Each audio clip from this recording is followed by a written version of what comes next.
今晚前線節目全部你喺醫學院學到嘅嘢，其實只係我哋做好呢份工嘅一小部分啫。改編自佢暢銷書《最終旅程》。我見到咁多人，佢哋臨終都係完全冇預警咁樣。醫生做個 Wine 嘅醫生，帶我哋深入了解醫生同病人討論死亡嘅對話。個病會繼續惡化。好多時，我哋作為醫生講嘅嘢，其實病人未必聽到或者明白一個個人旅程。我爸爸喊咗，我媽媽都喊咗，我都喊咗。佢唔使喺呼吸機上面捱落去，都話俾我走啦。喺希望同現實之間嘅掙扎，究竟我哋為咗一個又一個嘅治療，犧牲咗幾多嘢？結果反而只係令佢變得更加病重。學識接受生命嘅終結。呢幾星期有屋企人同朋友陪住，係我人生中最開心嘅日子。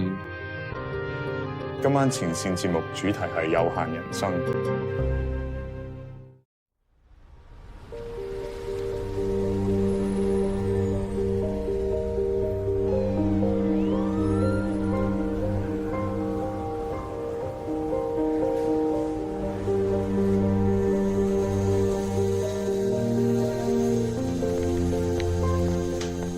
我做咗外科醫生超過10年。喺醫學界，作為醫生，你第一個恐懼就係覺得自己應該要解決到個問題。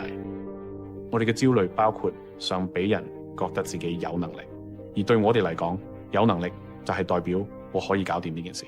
事實上，成日都會有種隱含嘅承諾，就係我一定可以搞掂，我一定會俾你最好嘅機會。冇人可以俾你更好嘅機會。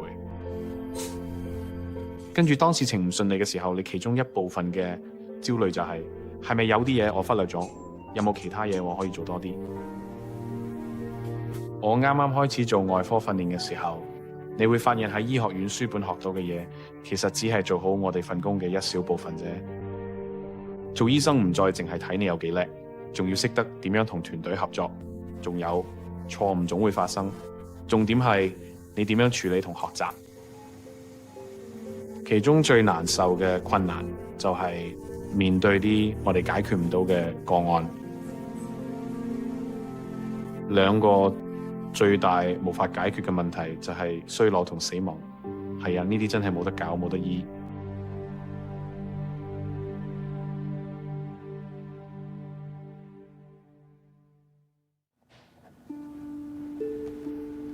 我係一個外科醫生，同時都係一個作家。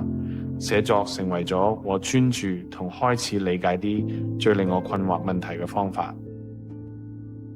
例如我寫過一篇叫《放手》嘅文章，講述一位叫 Sarah Manoply 嘅女士。我曾經幫手照顧過佢。佢喺懷孕第9個月，34歲嗰陣，被診斷出患有第 C 期肺癌。呢個真係其中一個最艱難嘅情況。所以你有一個年輕嘅女士，啱啱生咗個 BB。當然大家都為咗佢每一個機會而努力。佢好年輕，好有熱誠，佢想面對呢件事。你又唔想做個潑冷水嘅人，所以你會捉住一絲希望，覺得喂，可能有啲嘢對佢有幫助。第 C 期肺癌，我哋都只係冇得醫好。但如果佢就係嗰個唔知點解可以醫翻好呢？或者佢就係嗰個特別嘅人。所以我哋就應該為佢做晒所有可以做嘅嘢。如果要開始傾啲咩話題，例如其實你可能只係得幾個月命，咁我哋可以點樣善用呢段時間，同時又唔放棄你仲有嘅選擇呢？呢個對話我當時未準備好去傾，我諗我哋全部人都未準備好。你好啊，你好嘛？你好嘛？你未坐啦？帶我翻去佢懷孕嗰陣時，佢一切都好好。39週預產期就嚟到啦，跟住因為肺冧咗唔可以做剖腹生產，因為積咗好多水，開刀實在太危險，所以 Sarah 要 Vivian 基本上用一邊肺嚟生 BB， 真係好辛苦，但佢最後都生咗個 BB 出嚟。你好想成為嗰15%可以生存超過5年嘅人，你真係好渴望可以入到嗰個群組。你會問自己點解唔可以係我哋呢？其實唔係諗住點樣可以去到最後都過得開心啲。我哋根本冇夠專注喺呢樣嘢上面，我哋只係想穩定情況，試下可以一家人一齊多啲時間。但係真係呢個情況根本冇可能成個夏天都係咁，真係痛苦到極點。我出現嘅時候就係佢被診斷出第2次癌症嗰陣。其實我心入面諗緊，如果係我唔會建議做呢個手術，因為肺癌最終都會奪去佢條命。但係我又覺得自己唔可以同你哋講呢句說話。我記得我哋開始傾過，你哋想試下做實驗性治療，希望可以參加肺癌臨床試驗。我仲記得講咗一句而家有啲後悔嘅說話，就係話可能嗰個實驗性治療對甲狀腺癌都有效。我講咗呢句，而我知道其實完全唔係咁。你都加入咗我哋，保持住樂觀態度，希望有最好嘅結果。其實我知道唔會有用，即係話我後悔嘅原因就係因為我知道自己講緊大話，我只係想講啲正面啲嘅說話。我當時唔知道你講緊一個徹頭徹尾嘅大話，你咁樣可能會失去執業牌照嘅。我知，但係我覺得自己都未必真係準備好去傾呢啲咁嘅對話，可能你哋都未準備好。我都覺得我哋未準備好。我成日諗，咁樣對我哋嚟講，究竟失去咗啲咩？我哋錯過咗啲咩咧？我哋一路不停咁做治療，一次又一次，令到佢越嚟越病重。咁樣我哋究竟放棄咗啲咩？佢人生最後一個星期都仲要做腦部放射治療。原本下個星期一仲安排咗做實驗性治療。你星期五朝早起身，發現佢狀況唔係幾好。之後發生咗咩事？佢醒咗之後呼吸好困難。我試過將氧氣調高啲，我話不如將部機開到最大啦，或者我哋可以揾部大啲嘅氧氣機。我哋就快可以捱到下一步，可能有機會解決到。但係佢話我真係頂唔順，我喺屋企真係做唔到，我太驚啦，我喘唔到氣，真係頂唔順。其實我哋應該早啲開始努力去一齊過啲有質素嘅時間。化療令佢虛弱到連抱住 Vivian 都冇力，真係好差。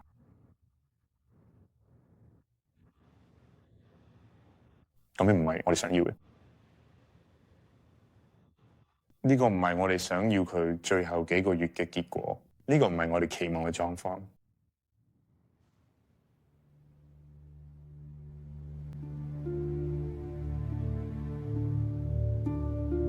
佢人生最後3個月，幾乎我哋做過嘅所有嘢，包括電療、化療，都好可能冇幫到手，反而令佢更差，甚至可能縮短咗佢嘅生命。最令我覺得有趣嘅係，我自己幾唔舒服，亦都完全唔識點樣去面對佢嘅處境。我覺得好似有啲啟示，因為呢個案例我可以拆解到明白點解我哋成日會行歪咗。呢件事令我好想了解下其他醫生喺呢啲極困難情況下會點做。我希望嘅係，可能我可以學到啲我應該要改變嘅做法。我喺波士頓嘅 Brigham and Women's Hospital 同 Dana-Farber 癌症中心工作，2間醫院就隔住一條街連埋一齊。就喺呢度，我啲同事俾我觀察佢哋同臨終病人嘅經歷，包括掙扎同埋艱難選擇。其中一位係 Laxmi Nayak， 佢係腦癌專科醫生。佢差唔多要同每一位重病嘅病人認真咁傾下臨終話題。你揀咗一個幾艱難嘅專科，係咪？咁你有幾多個病人可以醫好，或者幫佢哋過得好啲？幾乎全部都係致命嘅。我哋其實都有啲，我哋每個醫生都會有1-2個病人可以生存到10年或者15年，但係患上最常見惡性腦腫瘤嘅病人，呢啲只係少過5%。所以係啦，我唔可以同人講，我會醫好你。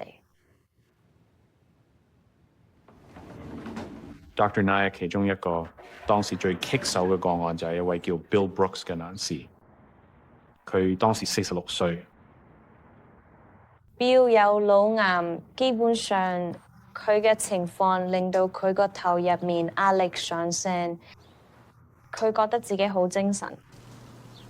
Bill 嘅姐姐都係因為腦腫瘤去世，而呢樣就係佢最擔心嘅事。佢哋睇落點啊？睇落好吸引啊！佢哋成日都睇落好吸引，乜都對你有益，你咩都食得落。你知唔知我哋真係好幸運？我哋有大家，我哋有好好嘅家庭，我哋有好朋友，我哋有好工，我哋住喺一間靚屋企，我哋一直都好幸運。但係你知啦，突然之間好似我哋個世界反轉咗咁。呢場係一場仗，有人話唔好理數字，但我成日都話咁樣先有目標去追。如果話得5年，我哋咪試下6年、7年，甚至10年咯。你哋都係咁諗？係啊，我冇事嘅。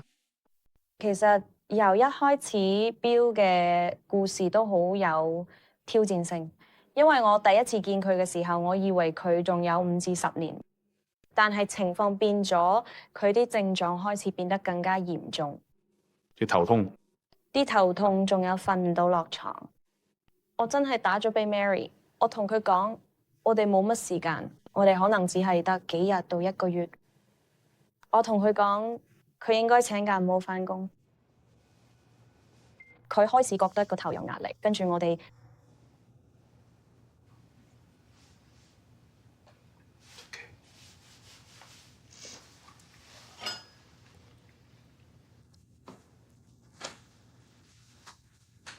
所以佢從來都冇正式寫低我哋搞掂呢啲嘢啦。醫生 Nye 醫生會好，佢正經交跳，每次要同我哋講壞消息，佢都會好認真。所以佢基本上就係叫我哋準備好。咁你知啦，當然會有啲自憐嘅時候，跟住你又會覺得好似冇咩希望咁。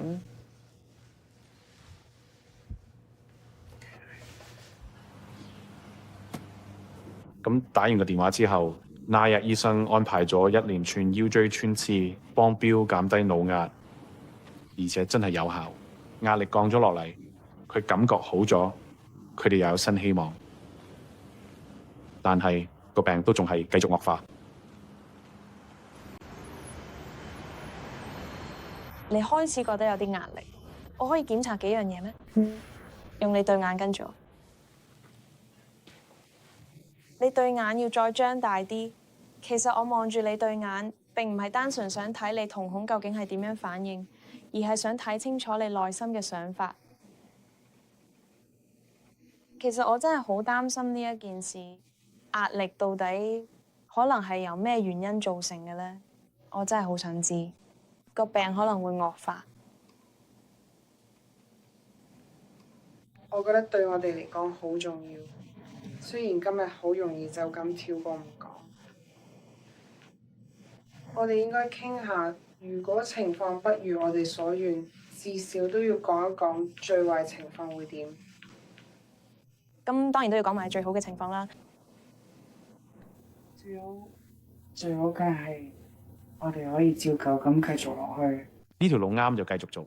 點解你會即刻講最好同最壞情況？我諗我第一次講嘅時候嚇親佢哋。你而家諗翻起之前你講過嗰次，係啊，你擔心如果淨係講壞嘅一面，會失去佢哋嘅信心。係啊，特別係因為佢之前對治療有反應，只要你唔係俾佢哋對治療有唔切實際嘅期望，咁樣都可以俾佢哋一啲希望。第3個選擇係咩？冇第3個選擇。如果3揀1，我哋經常合作，對方未能完成嘅説話，我哋成日都可以接埋落去。如果醫生話唔該講下最壞情況，咁我就會話，咁我哋都要講下最好情況啦。你有冇諗過，如果真係去到最壞情況，你會想喺屋企接受舒緩治療，定係去中心？我會揀喺屋企做。當我哋傾到舒緩治療嘅時候，我睇住 Mary 嘅身體語言，好似同我講唔好講落去。但係考慮到咁多嘢都出現問題，我覺得我哋真係要面對呢個話題。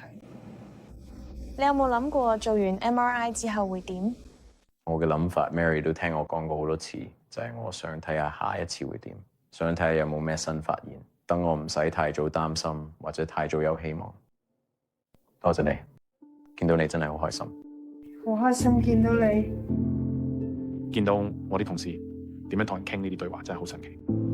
呢啲經驗都教識咗我點樣可以對自己啲病人做得更好。結果原來都教識咗我點樣可以對我老豆好啲。佢喺俄亥俄州屋企收到壞消息，我記得嗰陣時我有喺日記度寫低啲筆記。你記唔記得老豆第一次開始頸痛係幾時？佢個膊頭位置一直以嚟都成日覺得好痛，佢仲以為係因為自己平時打得太多網球而整親，或者純粹係普通嘅肌肉問題。所以當結果出嚟嗰陣，我哋真係好震驚。佢做咗個磁力共振，作為一個外科醫生，佢一睇就知啲結果唔好。佢 send 咗電郵，啲影像我打開嚟睇，見到有個好大嘅腫塊，真係好擔心。佢打電話俾我，我哋一邊喺電話度傾，一邊砌埋啲線索，開始發現原來個腫瘤就喺脊髓正中間。咁個難題就係點樣可以攞走佢？我哋兩個外科醫生一齊望住個腫塊，好似兩個木匠一齊睇間屋咁。你明明你唔會話哦，呢個搞唔掂啦，但係傾完之後喺嗰一刻，我喺心入邊默默咁諗緊，呢個可能真係一個足以致命而且好嚴重嘅問題。其實我哋成家人都好難開口講呢件事，即使我哋三個都係醫生。事實上，臨終時同任何人傾佢哋嘅決定都好困難。其實有啲醫生係專門處理呢啲過程嘅，佢哋叫做舒緩治療醫生，好似 Kathy Salvaggi 咁，佢喺 Dana-Farber 做嘢。佢嘅技巧除咗講之外，仲好着重聆聽。如果我下次要做呢件事，你覺得我應該有咩清單要記住？首先，我覺得你要問下佢哋對自己病情嘅理解係點。我覺得呢個係最重要嘅，因為好多時我哋作為醫生講嘅嘢，病人未必真係聽到。如果你有啲想做嘅事，不如一齊諗下係啲咩，睇下可唔可以幫你實現你。除咗想長命，人仲有其他優先考慮。係啊，你一定要問清楚佢哋啲優先考慮係咩，按優先項調整治療方案。冇錯。如果我哋唔問唔傾清楚，其實我哋都唔會知。Paul，我係 Dr. Salvaggi。Dr. Salvaggi 會同全院醫生合作處理最棘手嘅病人對話。咁你而家覺得點啊？等我同大家介紹下，呢位就係 Amen 啦。Alficki 都係其中一位咁嘅醫生，佢係腫瘤科醫生，好似我咁都要同病人一齊面對點樣作出關於死亡嘅重要決定。佢照顧咗一位叫 Norma Babino 嘅病人2年。佢話喺呢段時間入邊，佢試過想同 Norma 傾下佢病情有幾嚴重，但一直都唔成功。等我先同你哋兩位講下而家嘅情況，因為個癌症而家變得更加惡化，而家呢個癌症種類比較難對付，但佢都係繼續惡化落去。呢啲就係最難傾嘅話題。我哋都知道個病一直都唔穩定，而家呢個狀態有啲治療對你嚟講反而會害多過益，呢個就係事實，你都唔會得到咩好處。你覺得有冇一個時間表？我哋可以講大約3至4個月，有可能會再長啲。如果話萬一病情加快咗嘅話，咁樣亦都可能會變到短啲。如果係咁樣嘅話，但係如果呢個世界真係冇奇蹟發生呢？你問呢個問題係應該嘅，但我唔想你成日諗住呢樣嘢。如果要我賭邊個會做得好啲，我會賭你會比預期時間表做得更好。我哋嘅目標係，無論剩低幾多時間，都要盡量令生活質素最好。我知好難，但我需要帶個 BB 去 Wigner 同埋英國。去邊度？去行路去。做晒呢啲嘢，係啊，係啊，我哋會帶佢過聖誕。我哋要揾啱嘅藥，等我可以有間屋企休息，咁我就可以去旅行。我覺得呢啲情況最難嘅地方就係、你知啦，總會去到一個時刻，你會唔會幫佢哋明白呢啲嘢？但係你心入面諗緊啲咩？你自己感覺係點？我只係希望自己可以做得更好呢啲，對我哋嚟講，仲覺得有啲失敗，唔係咩？真係好似失敗咁，而且真係好難受。即使你一開始已經知道你都冇辦法解決，冇得醫好呢個問題，呢種鬥志可能係醫學院訓練出嚟，我哋思維一向係咁，未學過點去適應另一種模式。所以我哋要學識點樣去適應。做舒緩治療嘅醫生，好似 Kathy Sauvage 咁，其實係唔同嘅。佢哋教我哋其實喺呢啲情況下，可能有更好嘅方法。同埋，我覺得有時聽到時間表都幾難接受，但係我都覺得知道大概時間都好重要。因為如果你有啲咩想講、想做，或者有啲人你想見，咁你就可以安排得好啲。我諗佢都知道自己越嚟越病，越嚟越虛弱。其中一個目標就係想試下安排佢返屋企接受舒緩治療，但係而家用緊嘅藥物同需要嘅嘢根本做唔到。唔好講咩迪士尼樂園啦，我哋連可唔可以出院都未知。頭先係，所以我哋上星期一之前都冇做過呢啲安排，而家做好似真係有啲遲咗，你明唔明？係啊，而家做真係有啲遲咗。你知啦，我哋成日都被教導要真係為病人帶嚟改變，就一定要做啲咩？我哋要做手術，要俾藥，要做放射治療，要做化療。某程度上，我覺得醫療本身反而係最容易嗰部分，最難搞嘅係其他啲嘢，呢啲先至係最難面對。你點樣？喂，你最近好咩？ Norma， 我想搵個時間同你坐低傾下，回顧翻我哋前幾日一齊商量過嘅內容，講下之後我哋應該具體點樣安排。你之後嘅情況可能需要越嚟越多透過靜脈注射嘅藥物，先至可以有效控制到你而家嘅症狀。我擔心我哋未必可以喺屋企做到呢樣嘢。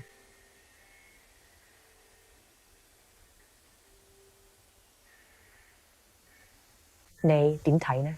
我都覺得差唔多到啦。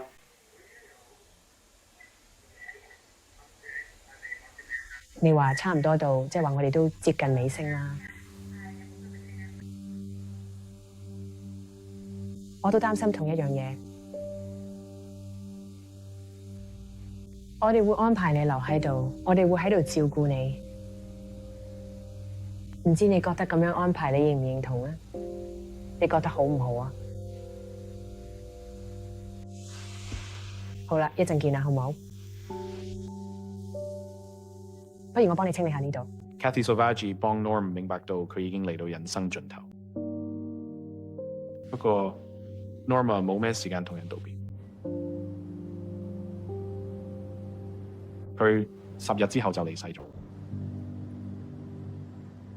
呢啲其實係好重要嘅對話，唔應該等到人生最後一個星期先嚟傾。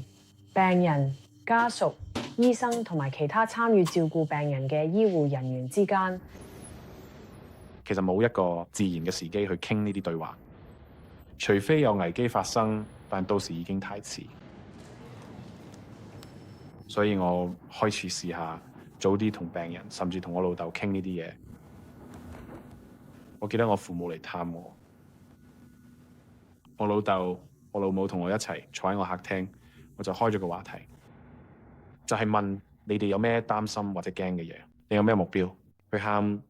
我媽都喊，我自己都喊。佢想可以同人社交，佢唔想有一日如果變咗四肢癱瘓，要靠呼吸機維生，佢唔想咁樣。佢話如果真係咁，就俾我走啦。我之前都唔知佢係咁諗，呢一刻真係好重要。呢啲優先次序成為咗我哋之後幾年嘅指引。而呢啲都係嚟自佢本身嘅性格，佢一直都係咁嘅人。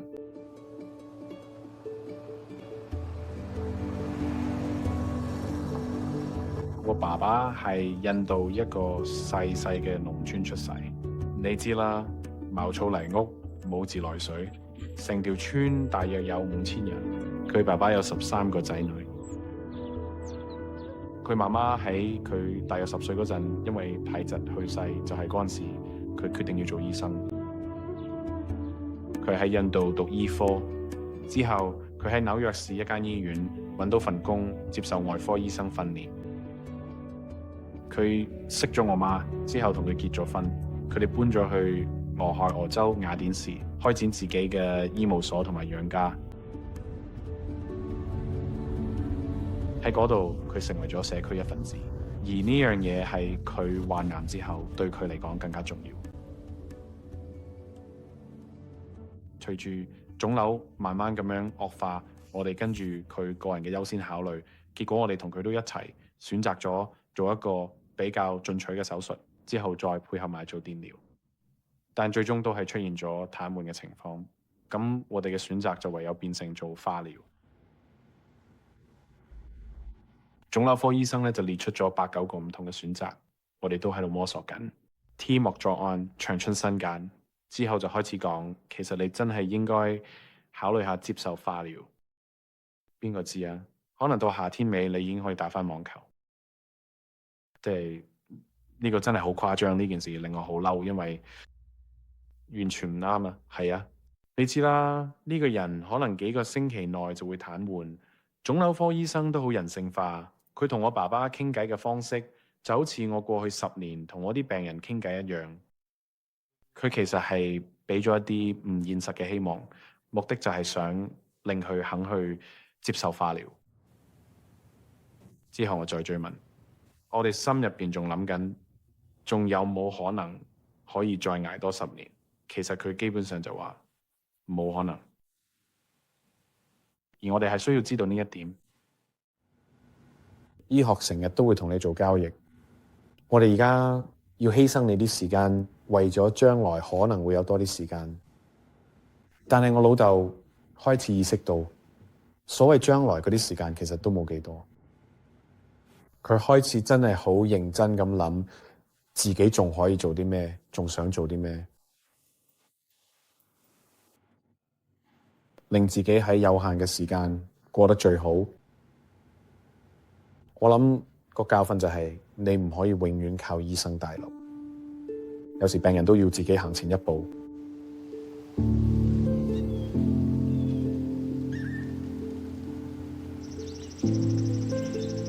我第一次聽到 Jeff Shields 呢個人嘅時候，佢已經接受咗3年罕見淋巴瘤嘅治療，化療對佢嚟講冇效，但佢都冇放棄希望。不過佢都開始意識到自己嘅機會越嚟越細，即使醫生仲繼續提供更多治療選擇俾佢。其實我嘅經驗係腫瘤科醫生，至少我啲醫生都係比較樂觀嘅。佢哋成日都會揾方法，想將個病情扭轉，比起講死亡呢個長遠嘅圖畫，佢哋更傾向講點樣醫好個病。我花咗啲時間同我老婆 Jenny 傾，諗下至少對我嚟講，我想自己作決定，我唔想拖拖拉拉。我哋傾過好多次關於佢人生最後階段可能會係點樣。佢最想嘅，佢話係想喺農場度過。我都希望自己有能力確保可以做到呢件事。我哋有個預約，希望到時醫生會話病情有改善。但係佢哋都有可能話唔係，病情未受控。既然係咁樣，我哋而家就要認真開始傾下關於呢個死亡嘅問題，因為我覺得 Jeff 喺治療方面似乎真係已經冇乜嘢其他選擇剩低啦。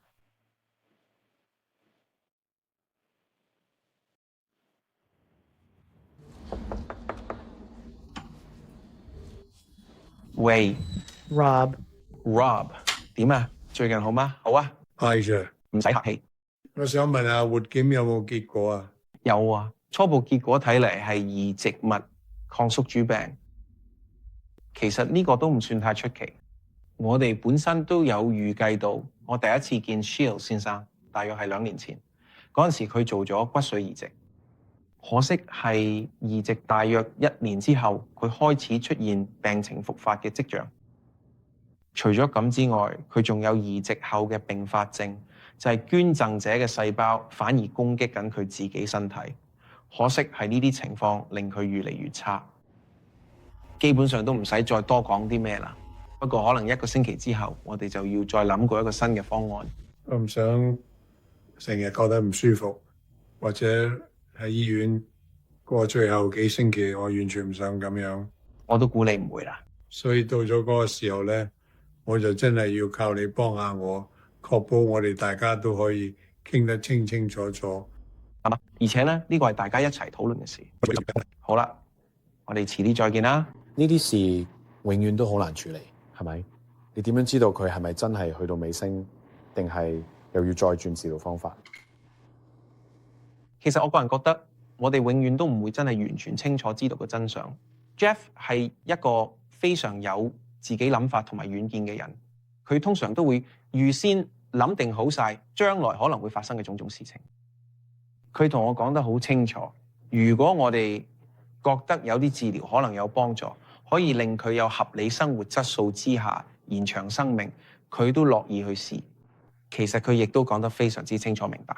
如果我哋覺得情況會變得越嚟越差，或者睇落去好似完全冇乜希望嘅話，佢唔想淨係為咗治療而夾硬去治療。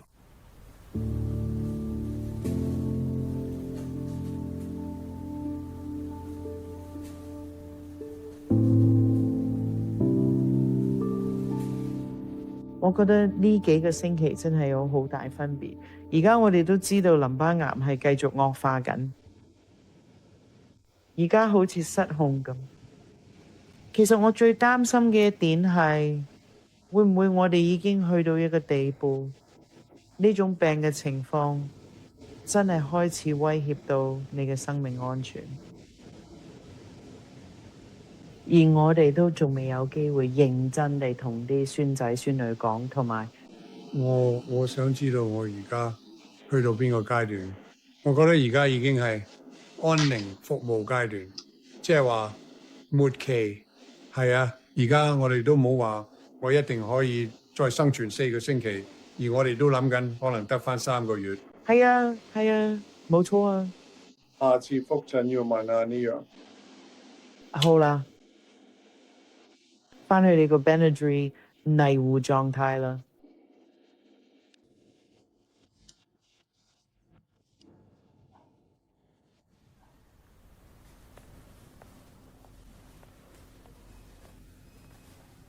可惜你嘅膽紅素升咗，不過其他肝功能指數就有啲跌咗。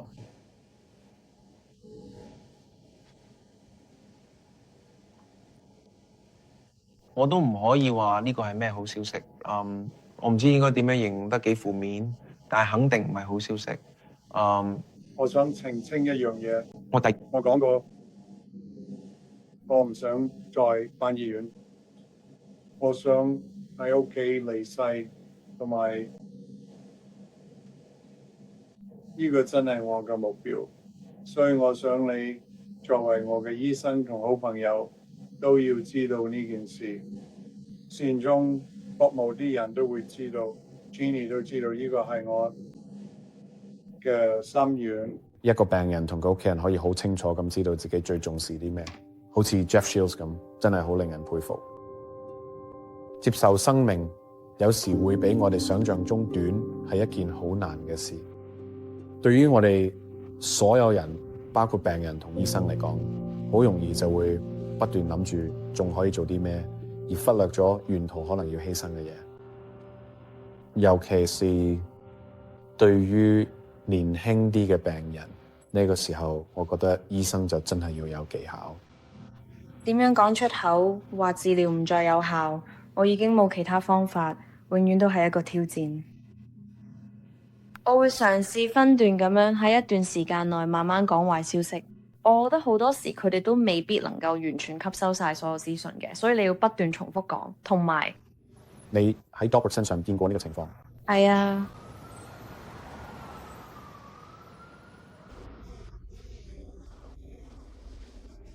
MRI 顯示有少少變化，真係可惜㗎。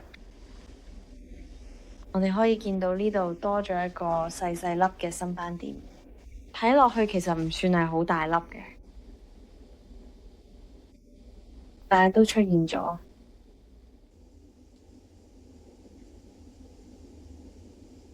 呢個就係終結嘅開始。我覺得個情況已經發展到一個地步，我哋可能已經冇咩可以做去控制佢。係少數嗰啲人，如果有啲咩可以試嘅方法，都值得一試，好過淨係等。你點睇 Abbvie 嗰隻藥？我啱啱尋日喺新聞見到，佢哋啱啱攞到 FDA 批准咗佢哋其中一隻腦腫瘤藥。嗰隻藥其實我哋有個臨床試驗係用緊嗰隻藥，我會去了解下，我會睇下而家嗰個進度係點，睇下你用唔用得着。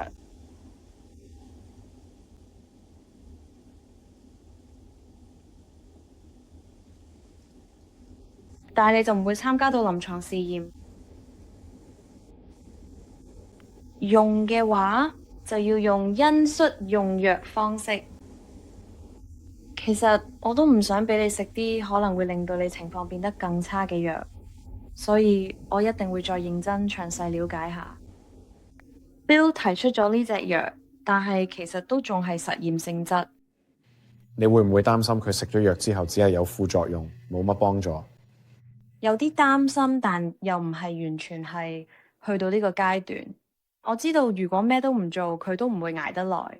無論點都好，至少佢覺得自己可以試下。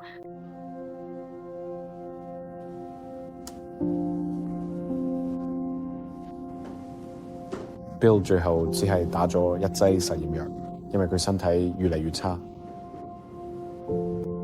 腰椎穿刺開始冇乜效用，佢個頭入邊嘅壓力不斷上升，影響已經好明顯。就係嗰陣時，佢開始準備。我真係退化得好快，我而家連做行路鎖匙都要人幫，佢哋都喺嗰邊，我可以攞佢哋過嚟。我左邊冇力，如果我側咗一邊，我就扶唔翻自己。我係咪可以反轉佢哋？係啊，我用咗15年先儲齊，越舊嘅嘢就越值錢同埋越罕有。淨係得呢堆咩？你應該唔止咁少。如果我聽日死咗，佢都唔識處理佢哋，唔識賣到最好價錢。我搬晒呢啲畫布嗰啲先，嗰啲應該係啲好嘢嚟。呢啲係好嘢嚟。畫布嗰啲係。哦，我明白啦。嗰件都係好嘢。幾好，下面嗰件都唔錯。就係所有嘢都搞到我好大壓力。最難頂嘅就係心理上起伏，好似坐過山車咁。咁我係咪就要死啦？定唔係？我仲得唔得？定係做唔到？又叫我要保持正面，有希望繼續搏命，但係我已經捱咗2年半。講到呢啲，我真係去到極限，我再頂唔順多啲壞消息。我寧願入會議室俾佢直接攞支槍射我，都好過要聽佢講嘢。佢一邊同我講壞消息，一邊又扮好人咁。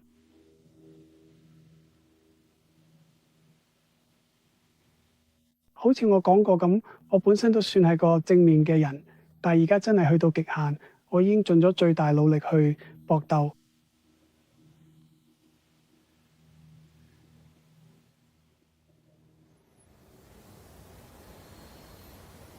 接受死亡呢件事會帶嚟極之複雜嘅情緒。Bill 本嚟希望可以多啲年日，但而家已經變成得返幾個星期。問題就變成，如果治療冇效，幾時先至應該放手？要接受咩呢？醫生 Nayak 同 Sandra 一直都想佢考慮安寧服務。我諗我哋要傾下過去幾日發生咗啲咩事。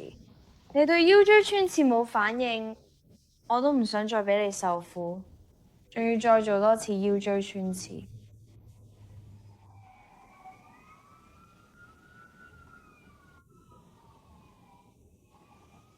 總遲早會有一日㗎啦。我哋用類固醇都控制唔到個壓力，用類固醇都冇用。我哋可以幫你減輕痛楚，同埋令你舒服啲。我真係好擔心你嘅病情會惡化得咁快啦。其實喺之前嗰陣時，我哋都已經傾過安寧服務。我覺得而家差唔多係時候啦，要再詳細啲傾下呢個問題。我同 Mary 傾過好多次，我再講多次。其實我唔驚死，但我好驚死之前要受咁多苦。所以我哋都想知道幾時可以過咗呢一關。好，等我哋可以同大家講再見。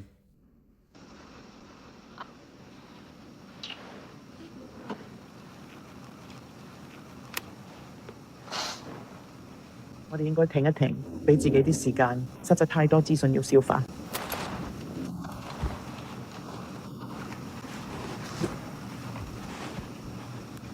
哦，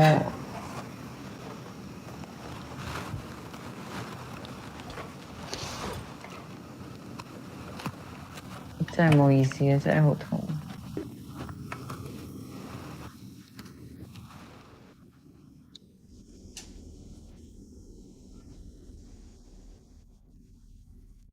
喺呢個咁嘈雜嘅環境入邊，可以靜一靜，真係一件好難得嘅事嚟嘅。你係咪特登想靜一靜，等一切順其自然？係啊，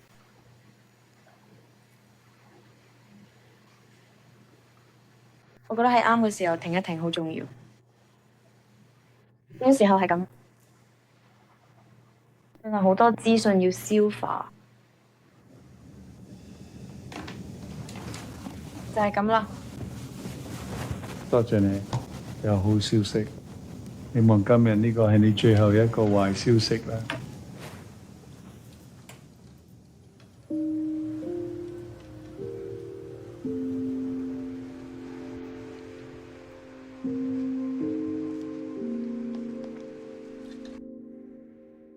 而家最重要就係確保佢可以盡量舒服啲。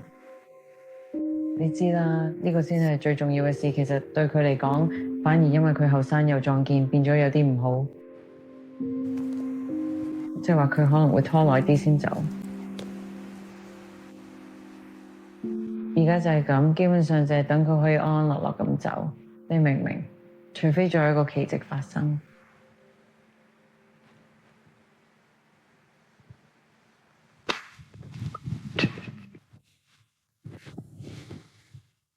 好啦，不過就好似我講，都係要睇情況，一切都要睇佢自己，所以台除。係啦，我而家去睇下佢先，我淨係想確保佢冇事。你冇事啊嘛？我喺度啊，親愛嘅。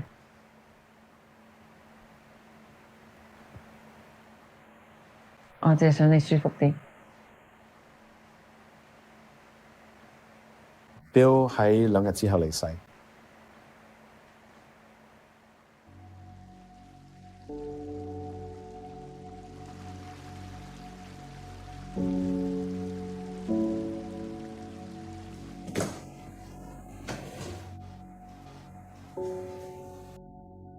當呢段喺屋企嘅日子開始展開，我先開始意識到原來係幾咁困難。你點睇？我哋要試下呢樣嘢，部分原因係因為我哋間屋根本冇整理好，唔適合咁樣做。你知啦，突然間你客廳中間就擺咗張醫院床。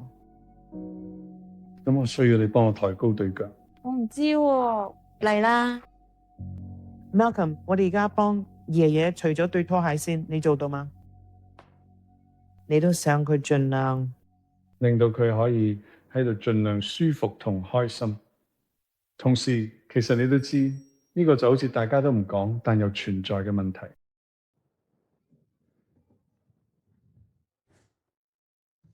唔知其實我有冇同你講過我對於死亡呢件事嘅睇法同埋感受？係有嘅，冇錯啊。會唔會太難接受？好啦，等我同你講啦。其實我唔驚死，我過咗一世好長又精彩嘅人生。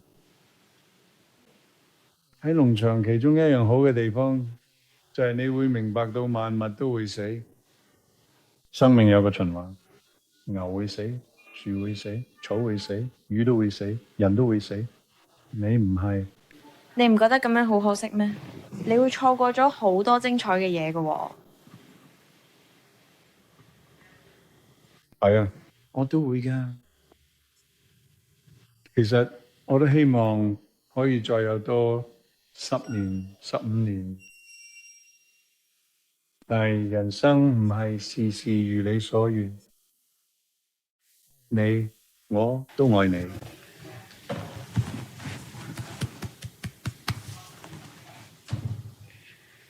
有一陣見。喺佢最後嗰幾個星期，當佢活動範圍越嚟越細，只剩低張床，但係佢吸引到嚟探佢嘅人反而越嚟越多。我唔中意係唔好意思，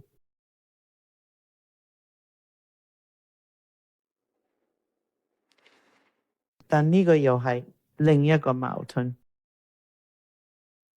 當你嘅世界越嚟越細，越嚟越窄，佢反而變得越嚟越大。佢都感受到。講返呢樣嘢，喺過去呢幾個星期入邊，我一直都有好多屋企人同埋身邊嘅好朋友圍住我，一直都支持住我，真係好開心。可以話係我人生入邊最好嘅日子之一。但係之後身體下滑得比我想象中快，嗰段時間我感覺好好，但我身體就急速衰退。自從嗰年開始，我嘅腦都開始急速衰退，我成日都會混亂。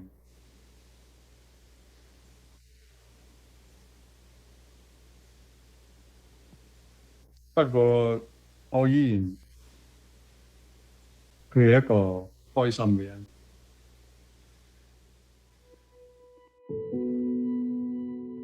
Jeff Shields 講佢最後嗰幾個星期係佢人生當中最開心嘅，對我嚟講真係特別有意思，因為呢啲說話都係佢臨終前親口同我講過嘅最後一啲心聲。佢喺講完之後幾個鐘就離世。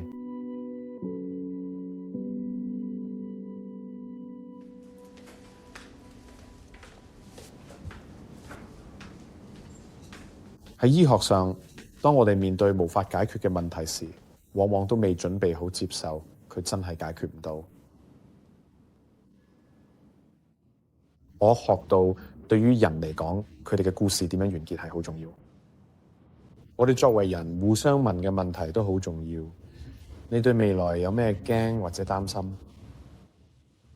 如果時間唔多，你嘅優先次序係咩？你願意犧牲啲咩？又有啲咩係你唔願意犧牲？其實我爸爸佢係有回答過呢啲問題嘅。結果佢入咗善終服務4個月之後就離世。喺嗰段時間，大部分時候佢都仲係一個有自己想法嘅人，佢唔係一個病人。我爸爸用 Skype 同印度鄉下嘅親友傾偈，佢叫我同我家姐去陪住佢。佢一直都掌控住對自己最重要嘅優先次序。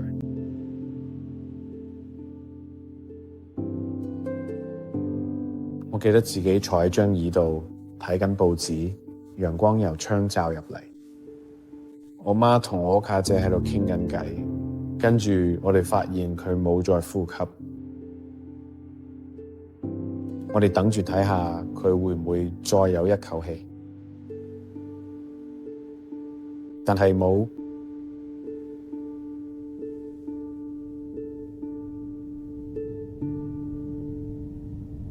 我爸爸非常之清楚咁表達咗佢對自己人生嘅期望同埋諗法，直到最後一刻都同我哋講得好明，包括最後之後應該點做。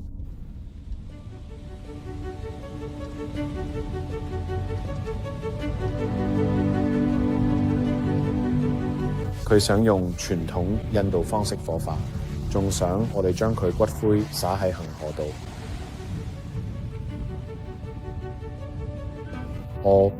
我家姐同我媽帶住佢嘅骨灰去咗馬拉納西呢個古老城市，呢個係世界上最古老嘅城市之一。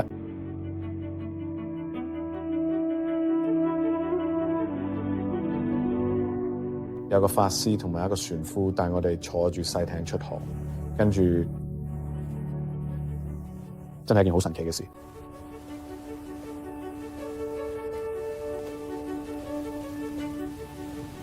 有幾百萬，真係幾百萬個家庭都帶過佢哋親人嘅骨灰嚟恆河。呢種同過去咁多年人嘅聯繫，你會覺得自己同未來咁多年都一樣有聯繫，你只係時間入邊一粒微塵。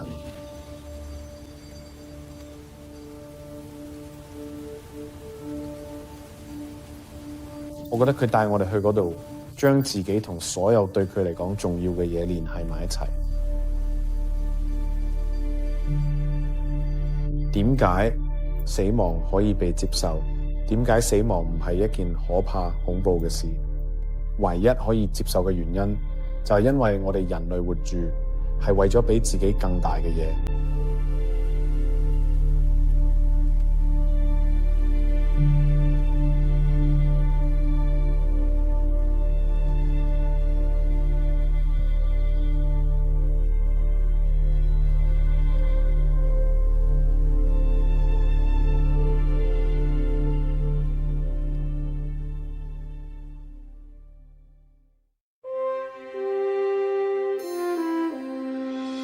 前線多得你哋呢啲觀眾捐款支持你嘅 PBS 電視台先可以製作，多謝你，同埋多得公共廣播公司嘅支持。前線主要贊助由 John D 同 Catherine T. MacArthur 基金會提供，致力於建立一個更公義、更綠色同更和平嘅世界。想了解更多資料，可以去 macfound.org。另外，仲有 Park 基金會贊助，專注提升公眾對重要議題嘅關注。Ford 基金會亦有支持佢哋同全球推動社會變革嘅有識之士合作。詳情可瀏覽 Ford Foundation.org。Winco 基金會仲有 Frontline 新聞基金，主要由 John 同 Joanne Hagler 贊助。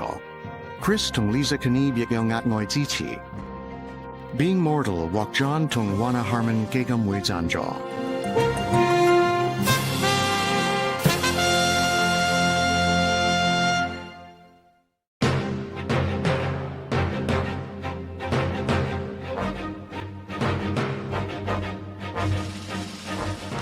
想了解更多有關呢個同其他 Frontline 節目，可以去我哋網站 pbs.org/Frontline。Frontline Being Mortal 有 DVD 發售，如書訂購請瀏覽 shopbs.org 或者打1800 play.apbs。Frontline 亦可以喺 iTunes 下載。